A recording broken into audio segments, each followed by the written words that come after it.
The Lok Sabha elections of 2019 are underway. While the Desh Ka Mahatyohar, as the Election Commission of India calls it, is a celebration of Indian democracy, for the political parties that are in the fray, it's anything but festive. The combat is brutal and the campaign pitch is vicious. The Congress party is at an existential juncture. On Off Centre today to find out what the Congress has to offer India in 2019 and how the party's strategy has evolved in the last 5 years, I'm talking to veteran Congress leader, Rajya Sabha MP, former Union Home and Finance Minister P. Chidambaram. He's also had a great deal to do with the Congress party's manifesto that was presented recently. Mr. Chidambaram, thank you for taking time. Let's start by looking at some of the political reactions that have come into your manifesto, starting with what the Prime Minister is saying on the campaign trail, calling it a manifesto of Pakistan conspiracies. He's also referred to it as the Congress party helping spread the propaganda of Pakistan. While the current finance minister, Mr. Jaitley, has called it the Tukde Tukde manifesto, especially reacting to some of the plans the Congress party has to review laws, especially the IPC sedition clause and, of course, AFSPA. How do you react to the political reactions that are coming in? I can only be sorry for them. Both of them, to be very polite, are using terminological inexactitudes. Let's start with the Prime Minister. Why is he so obsessed with Pakistan? For 10 years, under UPA 1 and UPA 2, we kept the peace on the border. There was some friction between India and Pakistan, but never a threat of a war. And peace returned largely, in very great measure, to the Kashmir Valley. The numbers will speak for themselves.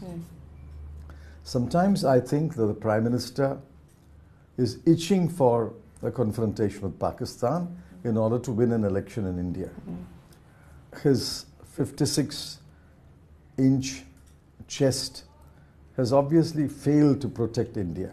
There's more infiltration, more infiltrators who have come to India, more incidents in Jammu and Kashmir, more civilian casualties, more security forces casualties.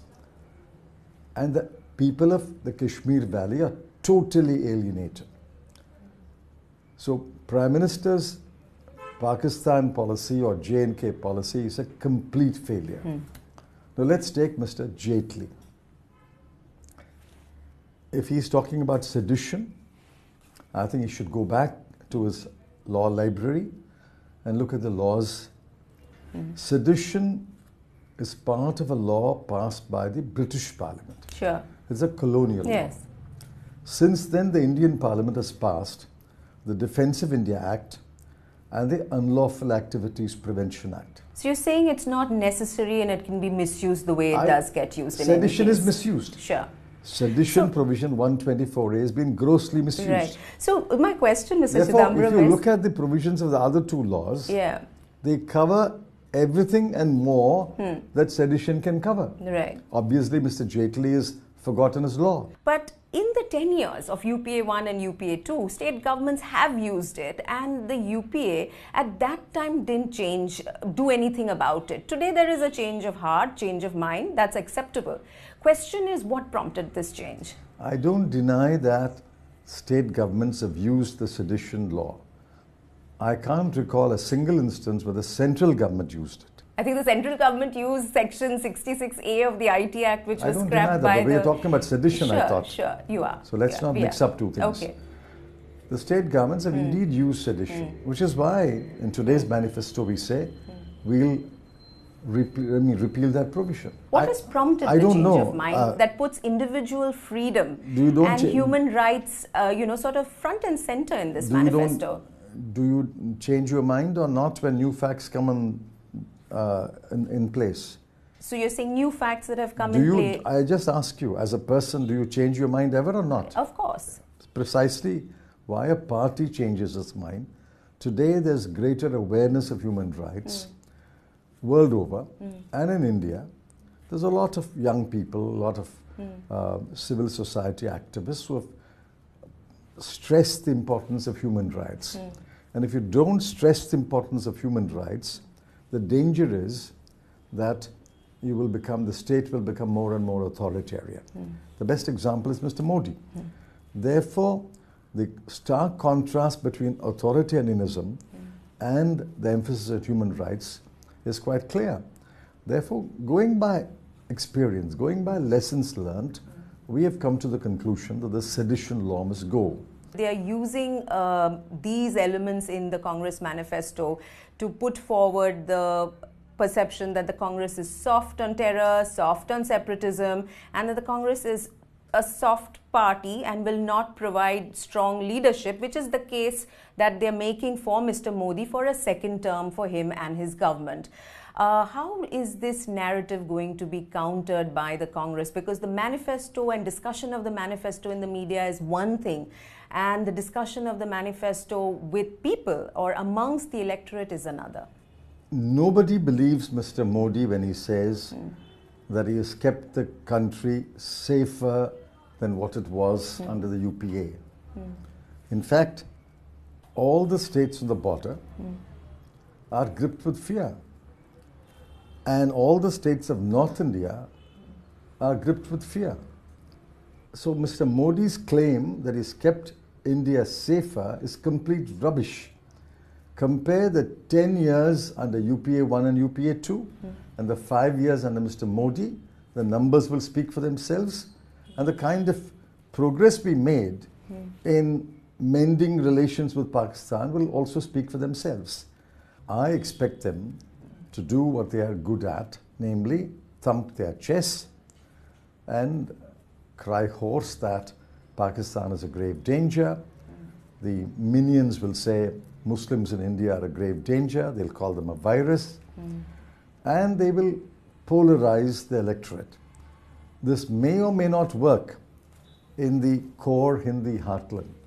I assure you, this nefarious attempt to polarize the electorate will not work outside the Hindi heartland. So you're saying the southern states are not going to accept this? Southern states will reject the BJP lock, stock and barrel. They will get 0 in Kerala, they will get 0 in Telangana, they will get 0 in Andhra Pradesh, and possibly get 0 in Tamil Nadu. They may win a few seats in Karnataka, but it will be still less than what they have today. How do you react, sir, to the surveys that seem to suggest that Mr. Modi's approval ratings have gone up since the Pulwama attack and then the Balakot What are the strike? sample size of these surveys? And what did these surveys say just before Rajasthan, Madhya Pradesh and Chhattisgarh? You dismiss them? I don't dismiss them. I discount them. What is the sample size? Some of these samples are no more than a few thousand. In a country with 130 crore population, speaking different languages and spread as far and as wide as one can imagine, are you suggesting that a sample of 3,000 or 4,000 or 5,000 will yield results? So, Mr. Chidambaram, let's look at 3 other areas, substantive areas, in which would result in policy if the Congress party were to become government. Starting with the agrarian distress and the agri crisis. I know that you've said from loan maafi, the effort will be to go to loan mukti, and loan maafi will happen in all the states if you all were to come to power. The question that I have to ask to you is this PM Kisan, which the NDA government has implemented since December 2018 after introducing it in the interim budget. Will this 75,000 crore rupee annual outlay, if your party were to form government, does this stay? Does the Kisan Yojana stay? And if it doesn't, does the expenditure on agriculture stay? See, a new government is always entirely free to devise its own policies. We are not bound by the policies of a previous government. Therefore, I can't say anything about what policies will be adopted. If the Congress plays the lead role, our policies will be broadly based on the principles that we have set out in Section 7 of this manifesto. PM Kisan scheme, in my view, is only a bribe for vote. It's 2,000 rupees just before elections were notified, and 2,000 rupees before the date of the first phase of polling. So that's the timing of it. It's a pure of bribe for vote. Sure. It is 17 rupees per day per family, and it is crumbs thrown at the poor. The outlay every year for this scheme is going into the agriculture budget, isn't it? No, it is not. It's simply a dole. It's simply a income support. Sure. But an income support of 6,000 rupees a year to the farmer is practically no support. Secondly, that so-called income support goes to the landlord farmer, who may be an absentee farmer. It doesn't go to the tenant farmer. Yeah. It doesn't go to the agricultural worker. Of the three limbs of farming today, the second and third are the most vital. The actual tenant farmer, the actual tiller, and the agricultural worker. A friend of mine in Hyderabad said he's a chartered accountant. He has not visited his farm for many, many, many years. Yeah. And he got money. Yeah. For what? Yeah. Therefore, this is a pure cash for vote scheme, and the less said about it, the better. If we devise a scheme of income support to the farmer, it will take into account the NYAY, which income support will also cover a large number of farmers, Sure. and then we'll have to decide what other income support has to be given to the farmer. NYAY, that is the centerpiece of the manifesto. It's also the centerpiece of the... Well, centerpiece of the anti-poverty plank of the manifesto. Sure. But the manifesto is not only about anti-poverty. Yes, give us a sense of how this is going to be funded. The GDP today is 210 lakh crore. Right. 210 lakh crore. In 5 years, it will reach nearly 400 lakh crore. The total expenditure of the central... You're taking a rate of growth of roughly? Nominal. Okay. Even if you take nominal 11, 12, it will go to 400 lakh crore. The total expenditure of the central and state governments today is 60 lakh crore. At the normal rate of growth over the last 5-10 years, it will become a little over 130 lakh crore. Now, what are we talking? In a GDP of 400 lakh crore, at its peak, the NYAY program will cost 3.6 lakh crore, less than 1%. If a country cannot set apart less than 1% of a GDP for 20% of its population, it's a country ruled by heartless people, ruled by callous people. We believe that the country owes it to the poor to set apart a very small fraction of its GDP for the poor. I challenge any economist to come and tell me that this is not doable. Okay, since I'm nowhere near being an economist, I'm not going to challenge this further. But my question, Mr. Chidambaram, is that is there a sense, as I read this manifesto and look at different parts of it, is there a sense that the 25 years since liberalization, the kind of benefits that the economic reforms that we saw unleashed in the 90s, early 90s, that trickle-down benefits of those have either not happened or have reached a certain level and stopped? No, that's not correct. You see, in any case where the economy is opened up, the early winners will be those who already had the opportunities, and they will seize the new opportunities. The people who never had the opportunity will take some time to take advantage of the opportunities, which is why in any case of liberalization, inequalities will increase initially, and then inequalities will decrease as wealth gets distributed more evenly. We are at a stage where the early winners reaped most of the benefits. Sure. We also went into stage 2, where we created a large middle class. I can boast that the entire middle class in India today is the child of liberalization. What we have not been able to do is to go to the third stage, when the very poor will get a fair share of the growth. That's not happened. Or to even be able to access it in terms of their education and Because facilities. they have poor education, they have poor health because of limited access to comprehensive health care. They have poor infrastructure, and there are other social inhibitors. The fact you're a Dalit, the fact you're a tribal, the fact you're living in the northeast with no access to banks, The fact that you're Muslim. the fact that you are a minority. So all these are social inhibitors. So what we're trying to say is, yes, while liberalization will continue, while we will stress on growth, the time has come when we ask ourselves, can India afford an MISP, a minimum income support scheme? I will readily concede that 20 years ago we could not have afforded this scheme. Now we can.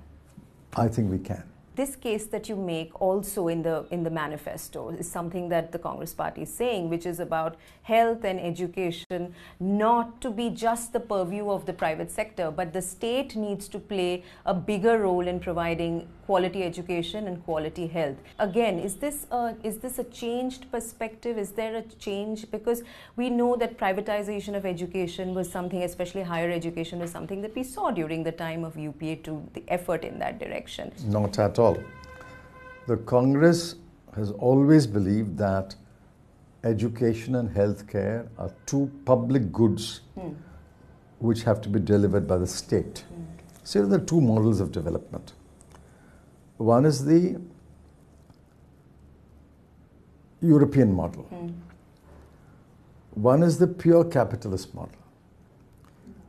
I don't deny that the capitalist model has also created great universities, great hospitals, great hospital systems. I don't deny that. But the European model is a more compassionate model, it's a more caring model, it's a model that treats rich and poor alike. Where these basic amenities of life are concerned. So we believe that education and health must largely be delivered by the state. Therefore, most educational institutions and most healthcare institutions must be in the public sector. Of course, the private sector can supplement it. Those who can afford it can use them. But for the bulk of the people, for the vast majority of the people, education and healthcare must be delivered by the state.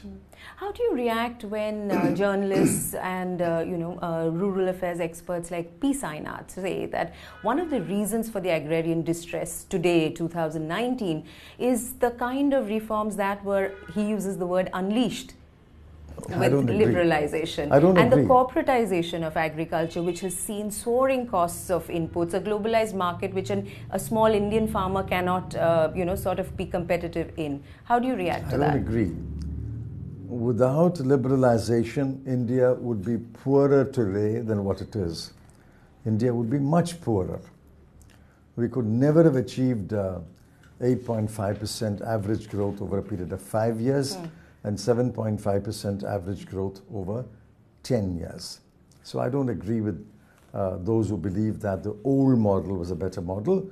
The old model served its purpose but outlived its utility, and therefore we had to switch to a liberalized model. On jobs, the manifesto says that all central government vacancies will be filled up and that the government will try and the Congress pledges to create lakhs of new jobs for qualified teachers, doctors, nurses, paramedics, technicians, instructors and administrators through a massive expansion of education and health sectors. So these are all government jobs, Mr. Chidambaram, that we are talking about? We are talking about public goods. Right. If these are public goods, education and healthcare, obviously the jobs will be in the public sector. Right. And that's perfectly the right thing to do. And is that, again, what about the economics of it as former finance minister and possible... This is a completely wrong approach. Do we need to expand healthcare? Do we need to expand of course. education? If we need, then we have to spend. Which is why the allocation that you have made. Yes. We are hopelessly deficit in teachers, instructors, trainers, We are hopelessly deficit in doctors, nurses, paramedics and technicians. We must create, and we can create, thousands of jobs. It is not for the sake of job creation. It's for the sake of providing these public goods to the people of India. So job creation is the happy outcome, you're saying, in the investment in public health and education. Yes. Okay. Mr. Chidambaram, let me pull out a little bit from the manifesto now to look at the last 5 years and how the Congress Party's strategy has evolved politically. As someone who is shepherding the strategy for the Congress, what would you identify as the biggest lesson for the party and for its leadership, which includes you, since 2014, and that result? That we cannot neglect the organization. See, most of our senior leaders are drafted into government. Sure. And the party organization is neglected, which I think is a big mistake. In fact, I sometimes nostalgically look back to the Kamaraj plan of 1963, when Jawaharlal Nehru asked his senior ministers to go back to the party. Well, I don't know how it will play out 50 years later, but I think among the senior leaders, among the competent leaders, among the credible leaders, a sizable number must be earmarked for party work and building the organization. We cannot allow the organization to decay while we focus on governance, number one. Number two, whatever we do, we must communicate. We can't be shy of communication. We can't be modest about communication. We don't have to adopt the brash attitude of Mr. Narendra Modi, where he exaggerates and lies. You don't have to exaggerate. You don't have to utter untruths. Even what we have done, we have to communicate more effectively. You talk about communication, expenditure and poll spending is really where the BJP has a big advantage today vis-a-vis the Congress party. It's, some people say 10:1, some people say that businessmen and corporations have been told not to fund the Congress efforts. How much of a challenge is that in electoral politics, Mr. Chidambaram? It is a big challenge. See, every rally of the Prime Minister costs several crores of rupees. I believe the pandal rivals the marriage pandal of a very rich family. There are dozens of LED screens located at strategic places so that the people can watch it.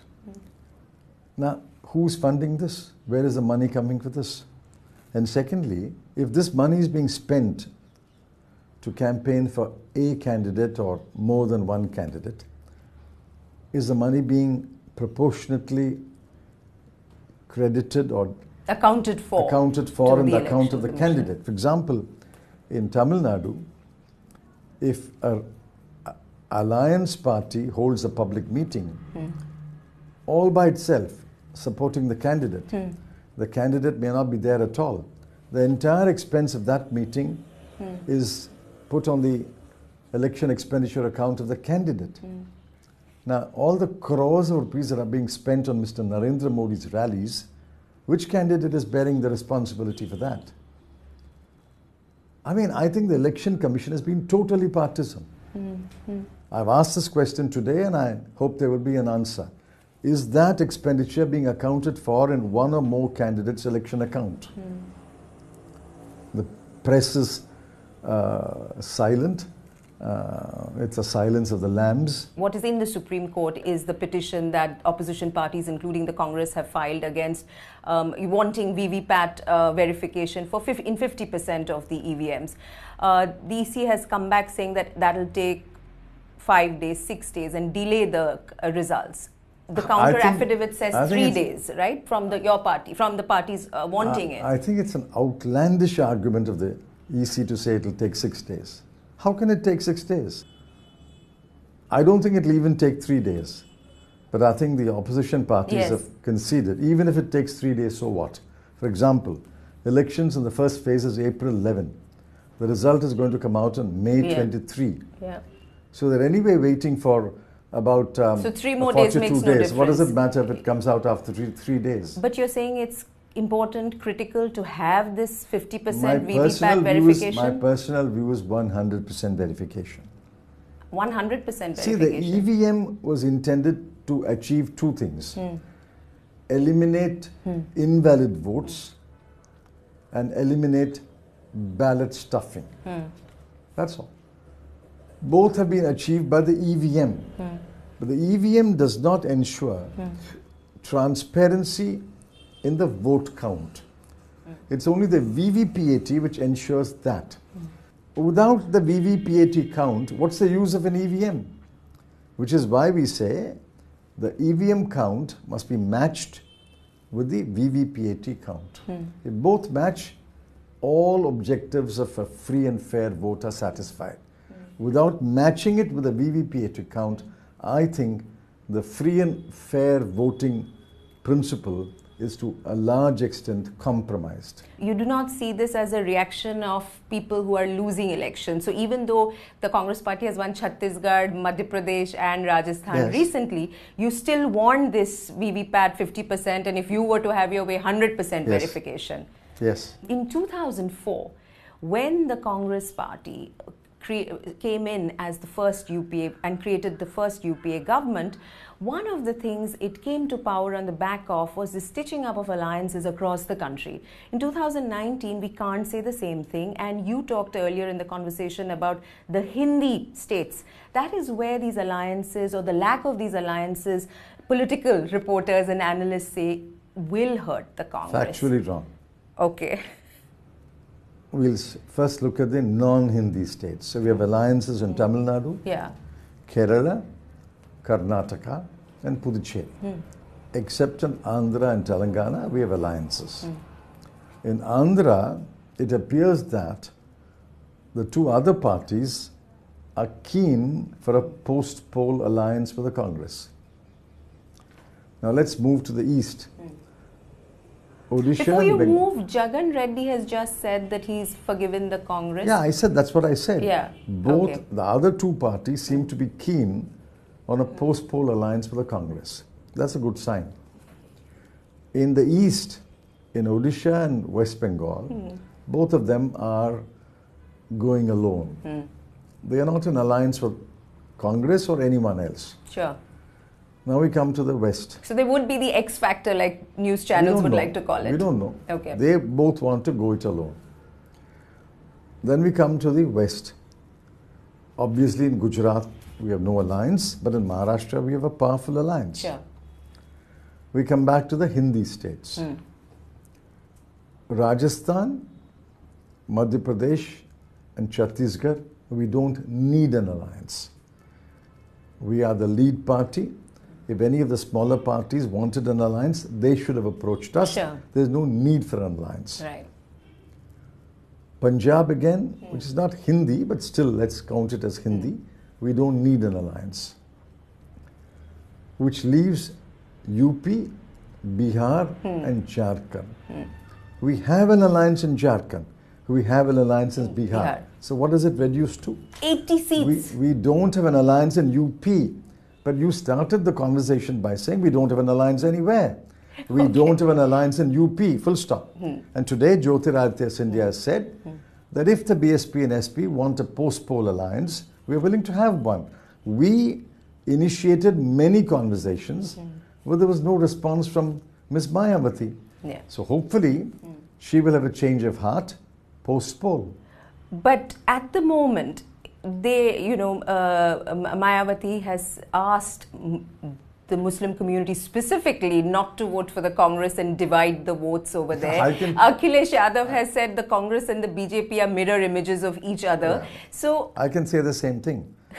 I can say the same thing. We can appeal to the Muslim community to say, don't vote for Mayawati and divide the secular vote. We made many efforts, but for our own reasons, Ms. Mayawati was unwilling. Sure. Mr. Akhilesh Yadav was very willing, but he is now tied to Ms. Mayawati. Right. So, Mr. Chidambaram, as the first phase gets underway, What is the best case scenario for the Congress? What is your analysis? What is your party's analysis of the Congress party's performance in these elections? This is entirely the province of enterprising, adventurous, and usually wrong journalists. No, not election analysts. Usually wrong journalists. The great fiasco of the NDTV when they did Bihar is there as a lesson for all of you. There is no national election. This is a collection of state elections. If there's no election in Tamil Nadu in the first phase won't change a jot as far as Tamil Nadu is concerned. Right. If there is no seventh phase in Tamil Nadu, it makes no difference to Tamil Nadu. So each state, you have to take it as a separate unit and ask the question, what is the situation in that state? No one with any degree of common sense will try to predict a national election when there's no national election. We saw income tax raids on Kamal Nath's family. You have tweeted that there is indication that your homes may be raided. What has these past 5 years been for you personally? If I can ask you a personal question, because it has been hard on you, your son. I told you that I don't discuss cases in the media. Sure. There can be no media trial. The trial can only be in a court of law. Just as a matter of fact, I will tell you, there are only FIRs against us. Sure. A first information report. There's not even a charge sheet which has been taken cognizance by court. It is the FIR which is everywhere. For 5 years there's been an FIR. So let it remain. And I don't discuss cases in the media. It's only because you tweeted it, so I thought that maybe... But I tweeted it not for discussion in an interview. We are discussing the manifesto, which is a much more relevant document.